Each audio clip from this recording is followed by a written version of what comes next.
Hi there, welcome back to Apatros Review. In this episode, C.I.A. 2 Target Alexa, directed by Lorenzo Lamas in the year 1993. Yeah, Lorenzo Lamas actually directed the film. Hi there, welcome back to Apatros Review, your guide to the wild world of science fiction, action, horror cinema, with me, your host, Noah Sipka. If you want to spell my name, just look at the channel name. Now in this episode, we take a look at another PM entertainment flick. I've got a handful of those coming up in the future. And this one, just like all the other PM films, is direct-to-video, because PM Entertainment never really had a theatrical release. This particular film was released in Germany first on the 6th of December 1993. It was then released in the US on the 13th of July 1994. It was directed by Lorenzo Lamas, written by Michael January from a story composed by Michael January and Kathleen Kinmont, and produced by Joseph Mary and Richard Pepin, PM guys. Richard Pepin also did the photography for this too. Now, I should point out that in terms of DVDs, this film, like most of PM Entertainment's catalogue, has fallen into public domain, meaning that many budget operators have been releasing the film on various cheap DVDs. In Australia, Payless Entertainment, a company that, along with chief rival Flashback Entertainment, held the market on bargain basement DVDs for much of the 2000s and up until at least early 2010s, released this one several times in various multi-packs, even more prolifically than the original C.I.A. codename Alexa did. I've seen prints for this film of at least 2 multi-packs, and on a double feature DVD with the first film for $2. As was the case with the original film, beware of the quality of these, as they're generally not better than average. A lot of macro blocking in them. Now, barely a year since the release of the original C.I.A. codename Alexa, which had become an unexpected success thanks to the O.J. Simpson murder trial, PM Entertainment was starting to gain its reputation as a major force in the direct-to-video market.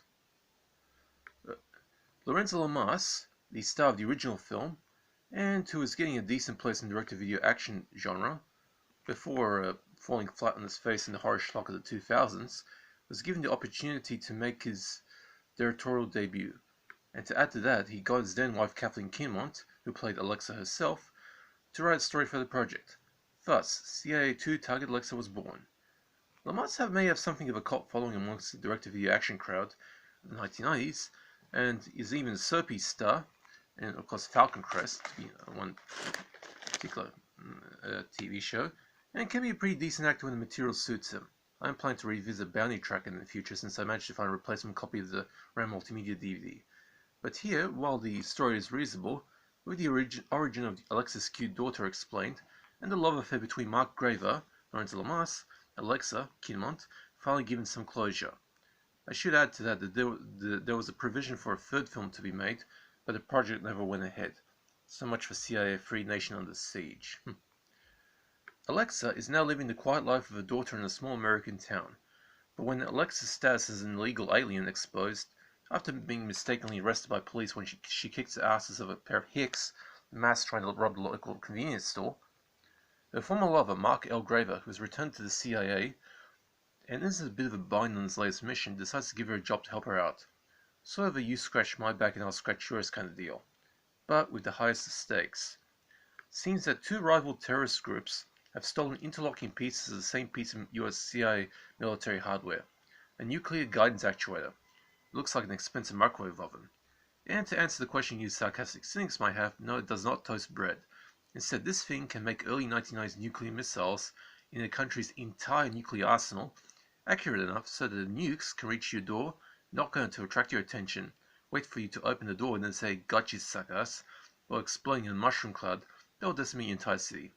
Okay, maybe I'm exaggerating a little there, but the device improves accuracy for nukes by a huge factor. For the terrorists to get it is definitely not good. The first terrorist group, under the command of Ralph Straker, Graver's nemesis, steals the nuclear microwave oven just before Graver can escort out of the building, and killing Graver's friend in the process.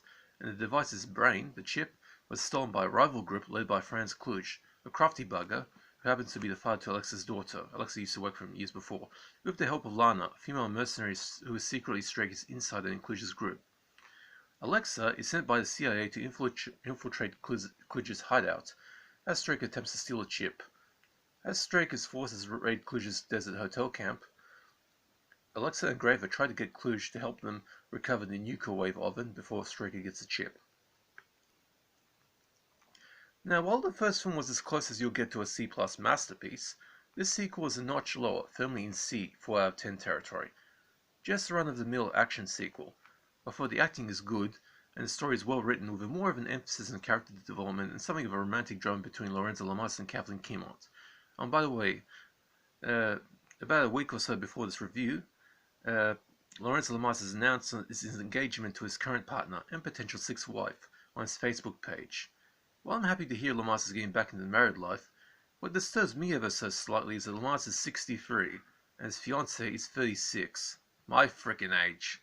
He's literally old enough to be a father. Ugh. But aside from that, all the best. Which is fine for a husband and wife team of director, writer, and both actors to play up for in their vanity project, but a good action film only rests on one thing: action. As it stands, the action scenes here lack the spectacular finesse that Joseph and Richard Pepin tend to bring to the table for their respective films. Although Pepin's skills as DP does help the film with some nice camera shots. But the thing seems a little bit like one of these. Yeah, cheesy. not unbearably cheesy, but a fair bit. But so, if you want a romantic drama with action scenes in it, a weird combo to say the least, then this will be of interest. Although the fight between Alexa and Lana is pretty cool stuff to see. But action fans, PM fans, and fans of Lorenzo Lamas should take this one with a whole salt shaker tossed over their shoulder. And since this film features a terrorist blowing somebody up with an RPG-7 with an invisible warhead, I say invisible because the RPG, they put a blank charge in it without a dummy warhead, just fired it. Oh, literally, RPG with no warhead. I'd say that C.I.A. 2 Target Alexa is just like that RPG, firing a blank charge of drama without the rocket of action.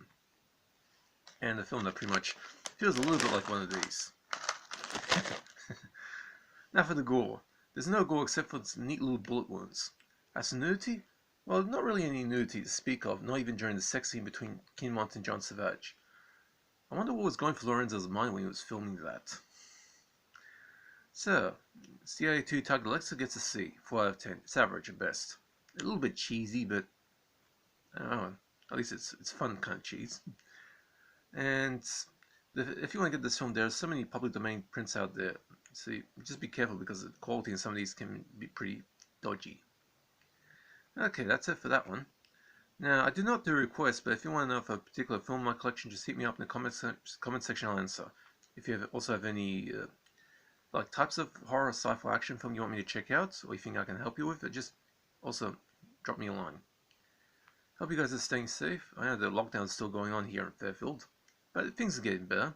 Less cases going on in Fairfield at the moment, so we're improving.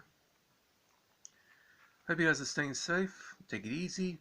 Don't let the corona get you, man. Trust me, that virus is a bitch. And see ya.